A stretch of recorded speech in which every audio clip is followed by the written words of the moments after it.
My parents refused to pay for my surgery because after it, they would not have enough money for my sister's luxurious wedding. I got into an accident.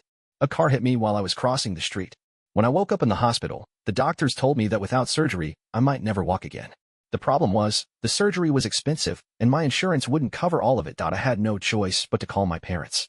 We barely talked anymore, but I needed their help. I hoped they would understand that this was serious.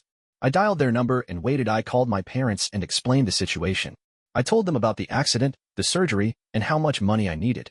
There was a long pause before my mother finally responded, saying the amount was too much. My father asked if the hospital could work something out. I explained that insurance wouldn't cover everything and that without the surgery, I might lose the ability to walk. Instead of concern, they brought up my sister's upcoming wedding. They said they had already committed to the expenses and couldn't suddenly change their plans. They made it clear that helping me would put them in a difficult position financially. My mother said they weren't outright refusing, but insisted I should understand their situation. I couldn't believe they were prioritizing a wedding over my ability to walk. Even after I made it clear how serious this was, they still focused on how unfair my request was to them. Before ending the call, they repeated that they wished they could help, but that the timing was just too unfortunate. Then they hung up. This wasn't the first time my parents had made it clear who mattered more. My sister had always been their priority. Growing up, she did whatever she wanted while I was constantly under strict rules. When I was a kid, I wasn't allowed to go to Disneyland because I had unfinished homework, but they took her just because she wanted to feel like a princess. They never saw an issue with it. She took money from me without asking, and if I complained, they told me to be a good brother and let it go. When she got involved with the wrong crowd as a teenager, they made excuses for her. Meanwhile, I had to follow every rule perfectly, or I'd be punished. Even on my birthdays, she came first. When my parents announced their anniversary celebration, they were so excited about planning the party that they forgot my birthday was on the same day. When I reminded them, they barely acknowledged it. I got used to it over time and eventually stopped expecting anything from them. As I got older, I distanced myself. We barely spoke anymore, but I was okay with that. I had accepted my place in the family a long time ago. But now, when I had no other choice but to ask for their help, they still made it clear she was more important. My sister had always been the favorite. My parents never said it outright, but their actions made it obvious. When we were kids, she got whatever she wanted, no questions asked. I had to work for every privilege point. One of the earliest memories that stuck with me was the Disneyland trip. I was 7, and she was 5. I had a small pile of homework left to do, so my parents told me I had to stay home while they took her. I begged them to let me finish it quickly, but they said the decision had already been made. My sister got to meet princesses and ride roller coasters while I sat at home, staring at my books. When they came back, she had a tiara and a stuffed animal. My parents told me I should have been more responsible. As we got older, nothing changed. She took money from me whenever she wanted. If I tried to call her out on it, my parents told me to stop being selfish. If she broke something of mine, I was expected to let it go because she didn't mean it. But if I so much as misplaced one of her things, I'd be lectured for hours. In her teenage years, she started hanging out with the wrong crowd. She skipped school, got caught shoplifting once, and even crashed my parents' car.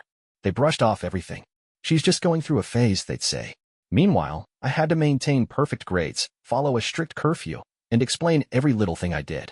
The double standard wasn't just frustrating, it was exhausting. Even major milestones didn't matter unless they revolved around her. I turned 18 on the same day my parents announced their anniversary party. They were so excited about planning the event that they completely forgot my birthday. When I reminded them, my mother just said, "Oh, well, we can celebrate another day." We never did. By the time I became an adult, I had accepted that I was never going to be their priority. I distanced myself, keeping communication minimal. It was easier that way. They didn't seem to mind either. The only time they ever reached out was to talk about my sister, how proud they were of her, how excited they were for her future, how they hoped I'd be there for her if she ever needed anything. They never asked about my life, my job, or how I was doing. It was always about her. That's why calling them for help had been my last resort. I already knew deep down what their answer would be. And yet, hearing them confirm it, that they wouldn't help me because it would interfere with my sister's wedding, still managed to hurt. I had needed them for something serious, something life-changing. And just like every other time in my life, they made it clear that I came second after my parents refused to help. I tried to find another way to pay for the surgery. I looked into loans, but the approval process took too long, and I didn't have time to wait. I reached out to friends, but most of them weren't in a position to lend me that much money. The hospital gave me a deadline. If I couldn't pay, they couldn't schedule the surgery. Desperate, I called my parents again. I hated doing it, but I had no choice.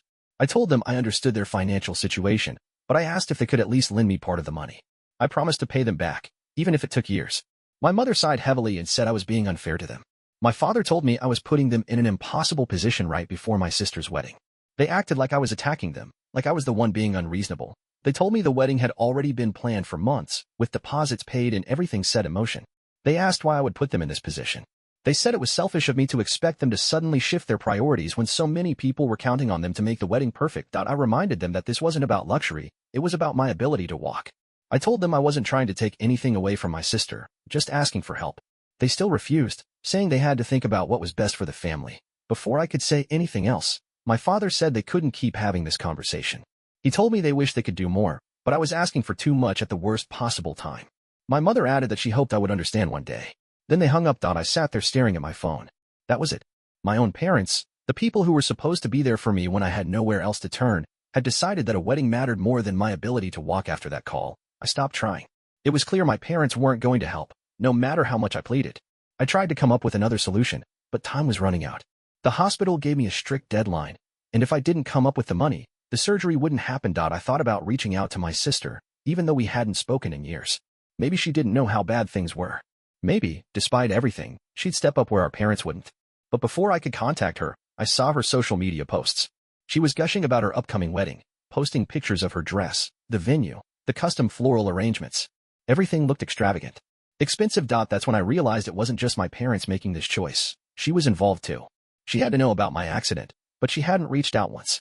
If she had any concern for me, she would have at least checked in. Instead, she was too busy planning the best day of her life to care that her own brother might never walk again. I tried one last time. I sent my parents a final message, laying it all out. I told them that they were making a choice, and that choice was to leave me helpless while funding a luxury wedding. I told them I wouldn't forget this. That after today, they wouldn't have to worry about me ever asking for anything again. They didn't respond. The deadline passed. I couldn't afford the surgery. The hospital discharged me with a long list of physical therapy recommendations, none of which could guarantee I'd regain full mobility. My future had been permanently altered, all because my parents valued appearances and social events more than their own son. That was the moment I decided they were dead to me. After my parents ignored my final message, I made my decision. I was done with them. I stopped checking for their responses, stopped hoping they'd change their minds. I had spent my whole life being the afterthought, and now it was official. I focused on what I could control. Without the surgery, my chances of full recovery were slim, but I threw everything I had into physical therapy. Progress was slow, painful, and frustrating, but I kept pushing. I had to. There was no other option. I also had to figure out how to support myself. My job required me to be on my feet, and now that wasn't possible. I had to quit. I applied for remote work, took whatever freelance jobs I could find, and slowly started piecing my life back together. Every step forward reminded me that I was doing it alone, not because I had no family, but because they chose to abandon me. Months passed without a word from them. My sister's wedding came and went. I didn't hear anything about it directly, but I saw glimpses through mutual acquaintances. It was exactly what I expected: huge, expensive, and over the top. My parents had gotten everything they wanted. I wasn't surprised they never reached out. They had made their choice, and I was no longer part of their lives. That was fine by me. I had no intention of ever speaking to them again. Then, out of nowhere, my phone buzzed with a message from my mother. Months had passed since my accident, and I had completely cut my parents out of my life. I didn't check in, didn't ask for updates, didn't care to know what was going on with them. Then, one day, my phone buzzed with a message from my mother. She wrote that she hoped I was doing well, and that she missed hearing from me. She mentioned my sister's wedding in passing, saying it had been a beautiful event, and that they wished I could have been there. No apology. No acknowledgement of what they had done. Just a casual attempt to brush everything under the rug. I ignored it. But then another message came a few days later. This time, she was more direct. She said they regretted how things had played out, that they never meant to hurt me, and that they wanted to rebuild our relationship. She also mentioned that my sister was so sad that I hadn't attended her wedding, as if that was supposed to make me feel guilty. Then came the real reason for the sudden outreach. She and my father wanted to see me. They wanted to talk things through as a family and move past everything. I didn't believe for a second that they had suddenly grown a conscience. I waited, wondering if they would finally say what they really wanted. Sure enough, a few days later, I got another message. My mother finally admitted that they had been struggling financially ever since the wedding. She didn't say it outright, but it was obvious they had spent more than they could afford. Now that they were in trouble, they suddenly remembered they had another child. I stared at the message, feeling nothing but disgust. The same people who had abandoned me when I needed them the most were now coming to me for help. I didn't respond. I let their messages sit there, unread, just like they had ignored me when I begged them for help. But they didn't stop.